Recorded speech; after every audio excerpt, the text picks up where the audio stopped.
The relationship between Time and Dr. King runs really deep. He was Time's Man of the Year, and he's been on the cover many times, and we're speaking to the relationship that historically has existed between the two. So the March is an immersive installation, like stepping into a Time magazine cover of the 1963 March on Washington and experience up close and personal with Dr. King in virtual reality, like we've never seen him before. We thought, imagine being able to stand in front of Martin Luther King while he delivers this speech. Now is the time. We're being in close proximity to history. That's where we began our journey.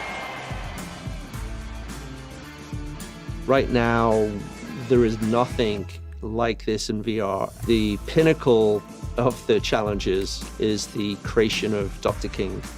To have it feel like you are truly looking into another human being's soul is very, very difficult. But I really wanted to try to push that boundary and make a big jump in the industry towards realism with virtual humans.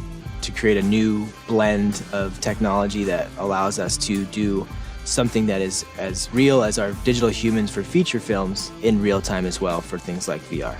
And I think it's going to touch a lot of people out there in the country. And that's the intention. And molehill of Mississippi, from every mountainside.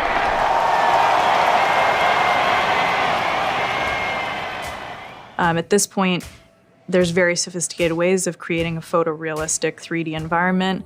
The process of getting digital humans that match the level of quality of that environment into a VR experience is still very difficult. So when we first started talking about this project and diving in, we were looking at a number of things that what we would call firsts.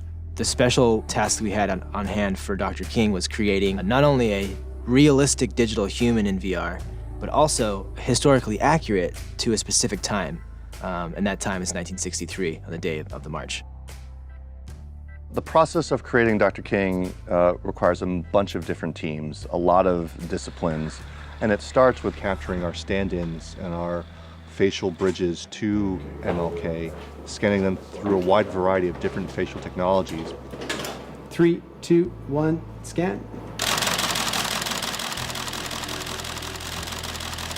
Chris's face shape and structure is similar to Dr. King, so it gives us a jumping off point to sculpt Dr. King without having to start from scratch. On top of that, we use a huge amount of reference photography as well as reference video so that the modeling team has something to match to. That's the first part.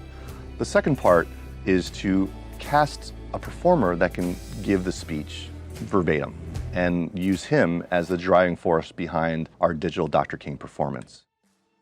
We chose Stefan for this role because he comes with the experience that we need to execute the speech faithfully.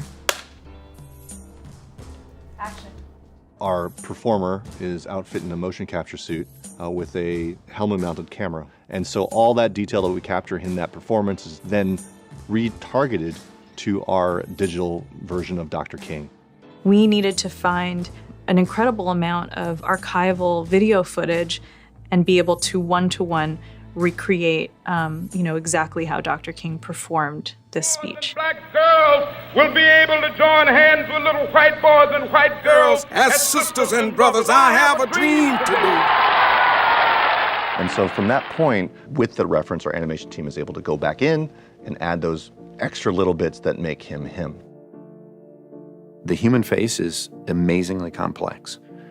There's a lot of subtleties to it that people don't realize. The little nuances, the lip curls, the blinks, the way the eyes just look left and right. But facial tics are just one thing. The other thing underlying that is how blood moves. Part of our capture system allows us to check and see how blood moves across the face. And we have to add that in our digital performance to make sure that the emotion comes through.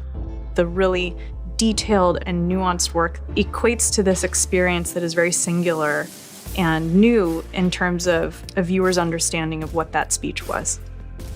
Seeing him and hearing him is so overwhelming of an experience that I want you to feel the journey that he took and everyone else he inspired to take, and then walk away knowing how powerful you are as an individual. You can continue to march on and carry this torch and this responsibility to make a difference in the world.